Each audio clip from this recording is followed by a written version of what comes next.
Kecelakaan tunggal kembali terjadi di Tanjakan Samsam, Desa Samsam, Kecamatan Kerambitan, Rabu 5 Juli dini hari.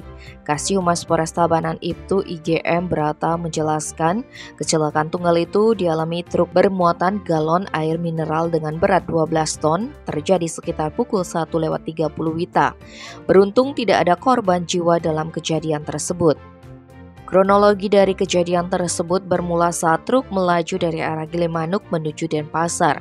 Saat tiba di lokasi kejadian, truk yang melaju dengan kecepatan sedang ini hendak melalui tanjakan yang melandai ke kiri. Namun kondisinya saat itu truk tidak sanggup melalui tanjakan hingga mesinnya mati dan rem truk tidak berfungsi. Kondisi ini membuat pengemudi gagal menguasai kendaraannya, akibatnya truk terguling hingga terperosok ke kanan.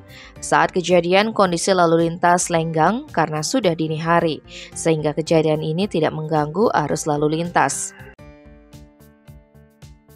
Tim Bali Express melaporkan.